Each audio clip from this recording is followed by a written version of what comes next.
I am Grand Admiral Zorlax of the 7th Armada, Supreme Commander of the Galactic Hegemony's expansion forces, Conqueror of the Andromeda Spiral, and most importantly the unfortunate officer assigned to the humiliating Earth campaign. Before I continue with this mandatory post-mission report, let me establish my credentials. I have personally overseen 342 planetary conquests. My tactics are studied at the Imperial War Academy. My name is whispered in terrified tones across 17 galaxies. The Emperor himself awarded me the Crimson Star of Dominance after I subjugated the warrior race of Proxima Centauri in mere days. Their so-called unbreakable defense systems crumbled under my strategic brilliance.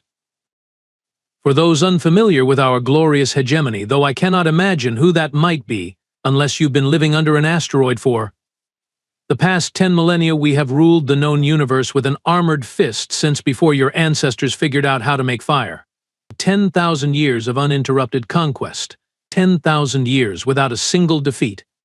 Our history is written in the stars themselves, each one marking another civilization brought to its knees before our technological superiority. Our process is elegantly efficient. We identify, we arrive, we conquer. Simple, effective. Until Earth, located in an unremarkable solar system on the outer edge of a spiral arm of what primitives call the Milky Way. Humans weren't even supposed to be a footnote in our glorious history. The initial intelligence report compiled by Senior Scout Belnar, who has since been reassigned to waste management on Sulfur Moon Delta, described them as, and I quote, harmless bipeds with minimal threat potential, technologically immature, military capability negligible, recommended approach, standard intimidation protocol will suffice. Standard intimidation protocol. Hey! If I ever meet Belnar in person, I will personally remove his sensory tentacles. The report further noted that humans had not yet achieved unified planetary government, possessed only rudimentary space travel capabilities, and spent most of their resources fighting among themselves over arbitrary territorial divisions. Their weapons, nuclear warheads, and ballistic missiles wouldn't even scratch the paint on our smallest scout ships. We expected the usual response to first contact, panic, followed by attempted resistance, followed by surrender negotiations. Every species follows this pattern. It's practically a universal constant. Instead, they laughed. Yes, that bizarre facial spasm where they bare their teeth and emit rhythmic vocalizations. Apparently, it's called laughter, and as we would soon discover to our eternal regret, it is humanity's most potent weapon. A weapon for which we had no defense. A weapon that would bring the mighty galactic hegemony to its knees for the first time in 10,000 years.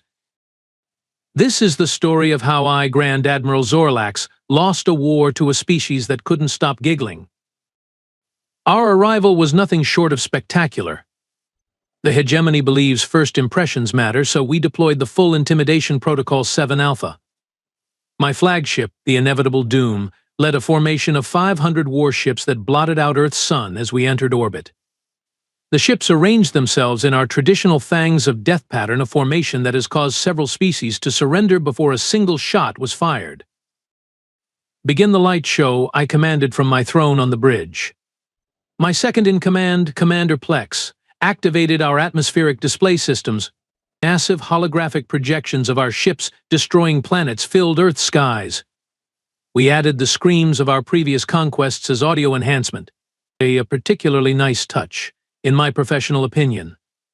Sending the standard ultimatum now, Grand Admiral reported Communications Officer Krill, her tentacles dancing across the transmission console. All Earth languages simultaneously.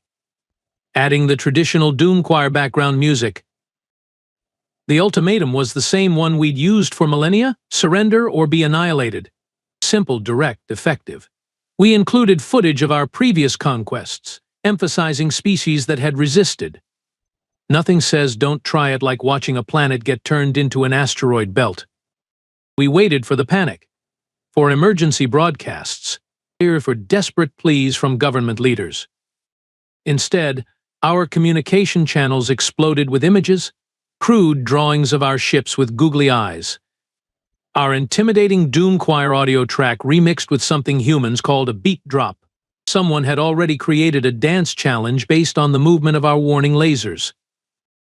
Grand Admiral, Krill's voice trembled. I'm receiving thousands of messages, but they don't appear to be surrender communications. They're sending us pictures? With text on them? I stormed over to the display.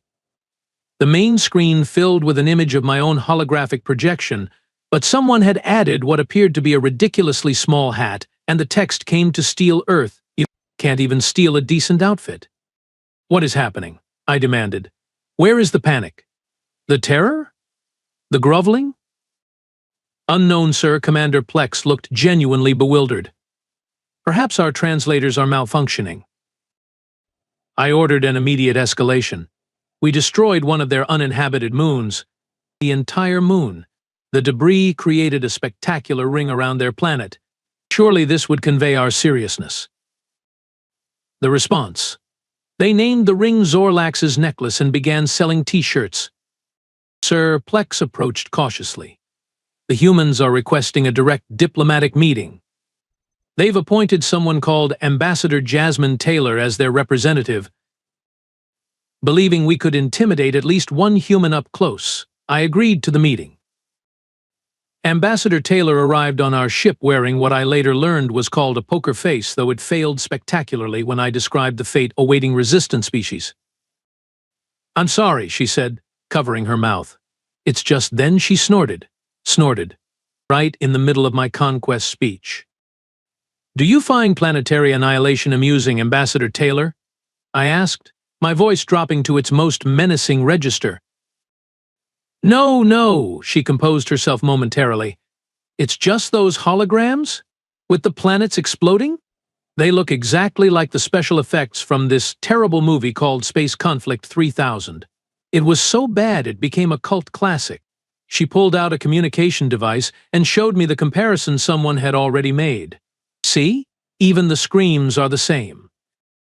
My entire bridge crew stared in stunned silence as Ambassador Taylor fought to control herself.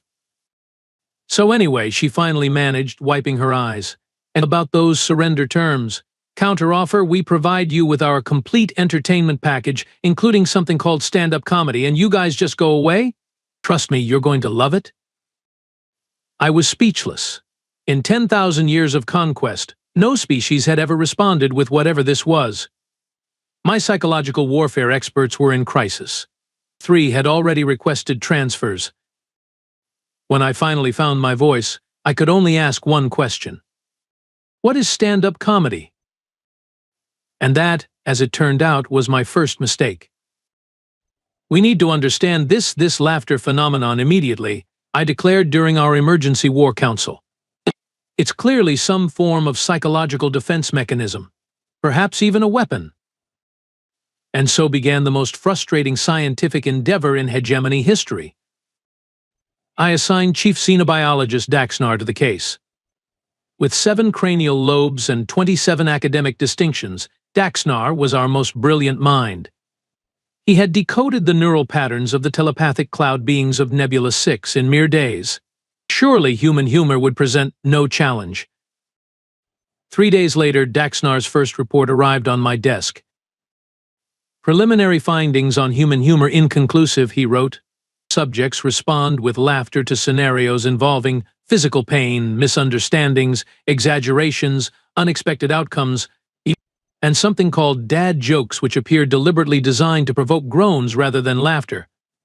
None of these categories follow logical patterns. Working theory.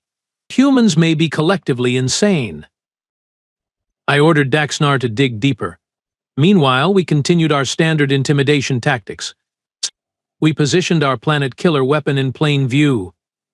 We vaporized an uninhabited island as a demonstration. We intercepted their television broadcasts to deliver menacing messages. Each action backfired more spectacularly than the last.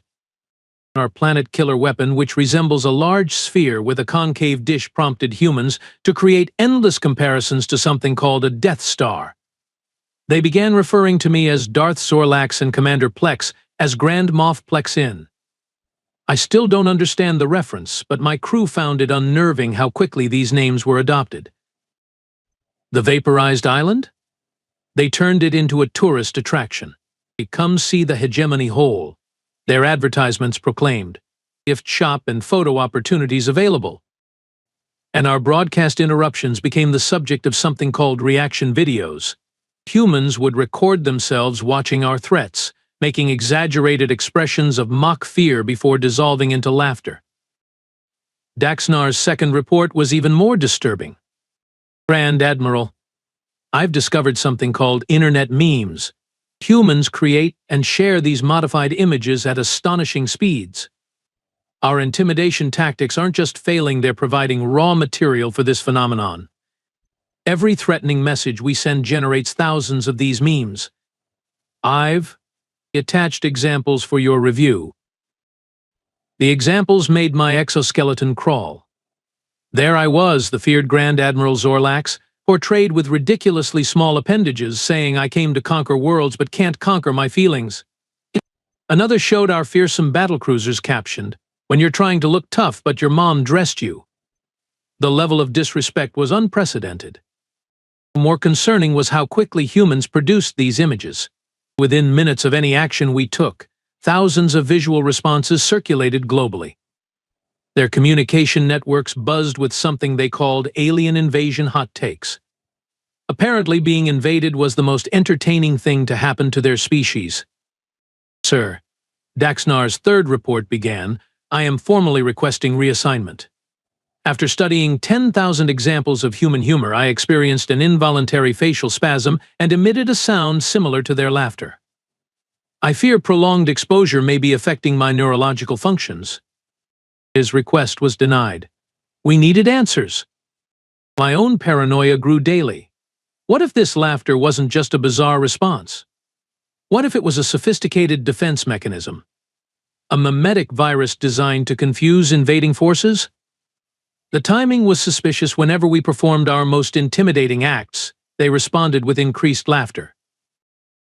During a private moment of weakness, I confided in Commander Plex. What if we're missing something fundamental? 10,000 years of conquest, and we've never encountered a species that found invasion funny. Plex's eye stalks quivered anxiously. Perhaps, sir, we should consider the possibility that humans have developed an immunity to fear through some evolutionary quirk. Or perhaps, I whispered, not wanting to be overheard, this humor is their secret weapon, and we're already being infected. That night, I found myself staring at one of their memes of me with the caption, when the coffee machine is broken, but you still have a galaxy to conquer. For a brief, horrifying moment, I almost understood why it was funny. The Emergency Hegemony Council meeting was called to order aboard the command ship. Fleet commanders from across the Armada gathered in our holographic chamber, their expressions ranging from confused to outright terrified. Never in our history had a conquest stalled so spectacularly. The humans must be deploying some form of psychological warfare, declared Admiral Vrex of the Third Fleet, pounding his appendage on the table. Our troops report feelings of amusement. This cannot be natural. Perhaps we should simply glass the planet and be done with it, suggested Commander Zilth, always the trigger-happy one. Whatever this humor is, it can't survive planetary incineration. And risk contaminating our forces with unknown mimetic weapons? Countered Fleet Tactician Marbax. We don't understand what we're dealing with yet.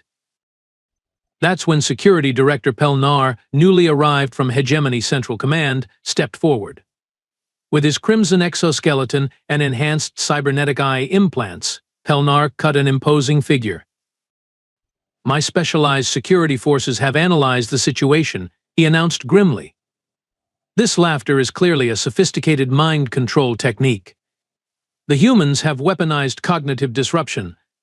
They make you find something funny, then while you're distracted, they reprogram your neural pathways. A horrified murmur swept through the council chamber. Do you have evidence of this? I asked skeptically. Pelnar's eye implants glowed ominously. 3 of my advanced security units studied human comedy shows for 12 hours. Afterward, they began making jokes. He whispered the last word as though it were a terminal diagnosis. One even altered his official uniform to include something called a whoopee cushion. They are compromised. Then we must obtain human test subjects, declared Pelnar. I will lead the capture mission myself. We will extract their secrets through traditional hegemony techniques. Despite my reservations, the Council approved Pelnar's plan.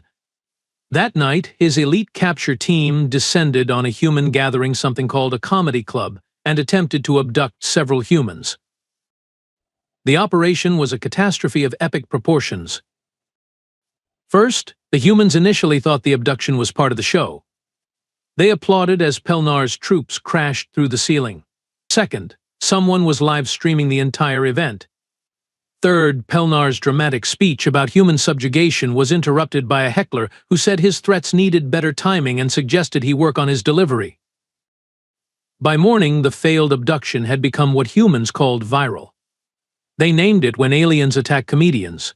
A soundtrack was added. Dance remixes followed. One human news source called it the greatest comedy event since the invention of laughter. Worst of all, the security team returned changed. One kept repeating something called a knock-knock joke. Another had decorated his fearsome battle armor with something called googly eyes. Panic spread through our ranks like a plague. Reports flooded in from across the fleet. Engineering crew found laughing at duty stations. A tactical officer added funny hats to battle simulation enemies. 3 gunners requested permission to lighten up their uniforms.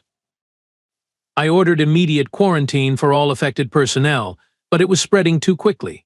Soldiers previously renowned for their merciless efficiency were now viewing human broadcasts voluntarily. Some had started collections of memes. Others attempted to create their own jokes. In desperation, I placed a direct call to Hegemony High Command, a measure only taken in the direst circumstances. Supreme Overlord, I began, struggling to maintain my composure. The Earth situation has evolved. We face an unprecedented threat. Request immediate reinforcements and containment specialists. The Supreme Overlord's many eyes narrowed on the holographic display. Explain. Explain. The humans have developed a cognitive weapon called humor. It causes involuntary facial spasms, strange vocalizations, and most alarmingly a desire to experience more of the sensation. It's spreading among our troops. There was a long, terrible silence.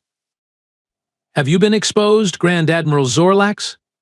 The Supreme Overlord finally asked. I hesitated fractionally too long. You're quarantined, declared the Supreme Overlord. No ships in or out of the Earth system until we understand this threat. If the contamination cannot be contained, the implication was clear. The hegemony would sacrifice our entire armada rather than risk this strange human weapon spreading further. As the communication ended, Commander Plex approached me hesitantly. Sir, Ambassador Taylor is requesting another meeting. She says she has a stand-up routine prepared specifically for you. May the void help us all. With our fleet quarantined and cases of humor contamination rising hourly, I reluctantly agreed to a formal diplomatic exchange. The humans, sensing our discomfort, graciously offered to host the meeting in a neutral location, a conference room at their United Nations building, rather than at a comedy club as originally suggested. The human delegation arrived led not by Jasmine Taylor, but by a distinguished-looking male human named Ambassador Marcus Wong. He brought a team of what he called humor experts, including most alarmingly something called a professional comedian. I brought xenobiologist Dax Nar, Commander Plex, and a squad of guards who had tested negative for humor exposure. Welcome, Grand Admiral Zorlax, Ambassador Wong began with irritating pleasantness. We believe there's been a fundamental misunderstanding between our species. We don't view your invasion as a threat because, frankly, we've been imagining alien invasions in our entertainment for centuries. You've inadvertently stepped into a cultural trope. A what? I demanded. A familiar scenario from our fiction, Wong explained patiently. Humans have a long history of using humor as a coping mechanism for fear. When something scares us, we often make jokes about it. It helps us process the emotion. So you admit your humor is a defense mechanism? I exclaimed triumphantly. The humans exchanged glances. Not exactly, said Wong. Perhaps it would help if we explained comedy. Comedy is the art of creating laughter through the unexpected juxtaposition of ideas, the release of tension, or the recognition of shared experiences. For the next hour, they attempted to explain jokes, sarcasm, and memes. My crew and I stared in bewilderment. None of it made logical sense. Let me try a simple joke, offered the professional comedian. Why did the Grand Admiral cross the galaxy? To get to the other side. My delegation stared blankly. Perhaps more visual humor? Suggested Ambassador Wong. He showed us something called a meme featuring a small feline wearing an oversized battle helmet with the caption "I can has planet." Again, nothing. The humans grew increasingly frustrated. Our species' minds seemed fundamentally incompatible on this issue. Then something unexpected happened. Daxnar, who had been unusually quiet, suddenly spoke. Your explanation reminds me of the gelatinous beings of Rigel 7. We thought they were attacking when they vibrated rapidly, but it was actually their method of waste expulsion. There was a moment of silence. Then the human delegation burst into uncontrolled laughter. What? Demanded Daxnar, genuinely confused. What did I say? You just made a joke, gasped Ambassador Wong between laughs, unintentionally comparing laughter to farting. To my horror, Commander Plex's face suddenly contorted. A strange sound escaped his breathing apparatus, a sort of rhythmic exhalation. His eyes crinkled at the edges. Commander, I barked. Control yourself. Too late. Plex was laughing, right there in front of everyone. Soon 3 of our guards joined in, their fearsome battle masks unable to hide their shaking shoulders. Don't you see? Ambassador Wong said kindly. Humor isn't a weapon. It's a shared experience, a bridge between minds. Your people are capable of it too, you've just never cultivated it. I watched in mounting horror as my crew, my loyal, disciplined, fearsome warriors bonded with the humans over this ridiculous concept. They were trying to explain our own cultural misunderstandings now, creating what the humans called cross-cultural humor. It's like when Zorgons think mind melding is intimate, but for Blackzoids it's just saying hello. Offered one of my guards, prompting another round of laughter. Exactly, exclaimed the human comedian. Cultural miscommunication is comedy gold. That's when the terrible truth hit me. Laughter wasn't just a human defense mechanism. It was contagious. And my crew, the pride of the hegemony, had been infected. The Emergency Directive 7729B. From Supreme Overlord Cossack to all hegemony forces in Sol's system. Subject: immediate quarantine and withdrawal. The Sol system is hereby designated a Class X contamination zone. All vessels are ordered to maintain position at maximum safe distance from the planet designated Earth. No further communication with the indigenous species is authorized. Decontamination protocols are being dispatched. Any personnel displaying symptoms of humor infection, including but not limited to spontaneous facial contortions, rhythmic vocalization patterns, or attempts to create jokes, are to be isolated immediately. The Supreme Council has determined this contagion represents an existential threat to hegemony, discipline, and order. A full retreat from Earth space will commence upon arrival of containment specialists. This directive supersedes all previous orders. Long live the hegemony. Final log entry: Grand Admiral Zorlax. Imperial date: 7729.42. I, Grand Admiral Zorlax, hereby submit this formal acknowledgement of defeat. After careful consideration and extensive observation, I can reach no other conclusion than the humans have successfully repelled our invasion force not through superior technology or military might, but through a cognitive defensive mechanism so powerful that it has infected our own troops. The retreat order from High Command arrived this morning. Officially, we are withdrawing to reassess strategic priorities. Unofficially, the hegemony is terrified of what might happen if the human concept of humor spreads throughout our empire. What would become of our feared military if troops began laughing during battle speeches? How could we maintain our oppressive regimes if citizens started making jokes about their overlords? The entire foundation of our 10,000-year conquest could crumble under the weight of something as seemingly insignificant as laughter. Before our departure, we negotiated a treaty with the humans. The terms were unusual, to say the least. They agreed to restrict their mean warfare and not actively spread their humor to other hegemony-controlled worlds. In exchange, we established limited trade rights and, more importantly, guaranteed Earth's independence. Ambassador Wang seemed almost disappointed that we were leaving. "We were just starting to make progress," he said. "Your people were beginning to understand puns." The containment team has finished constructing a specialized quarantine facility aboard my flagship for affected crew members. Daxnar, Plex, and 47 others are currently undergoing humor deprogramming. The procedure has mixed results. Some appear to be recovering, others still break into spontaneous laughter when shown images of our supreme overlord. As for myself, I have been cleared of contamination. The official report states that I maintained immunity to the human cognitive weapon throughout the campaign. This is, of course, a lie. Private addendum, encryption level Omega. I've secured this portion of the log with my personal encryption codes. Even High Command cannot access it. The truth is, I understand humor now.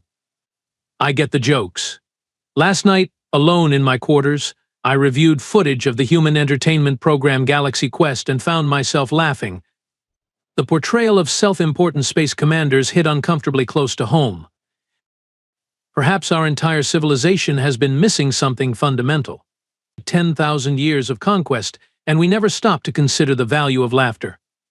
We've prided ourselves on our technological superiority while remaining emotionally stunted. I've secretly downloaded the complete human entertainment package provided by Ambassador Wang. Their comedies, their memes, their stand-up routines, all of it. I tell myself it's for research purposes, but the truth is I enjoy it. Tonight, when the ship is quiet and my personal quarters are secure, I will watch something called Spaceballs. Ambassador Wang specifically recommended it, with a knowing smile I now recognize as mischievous.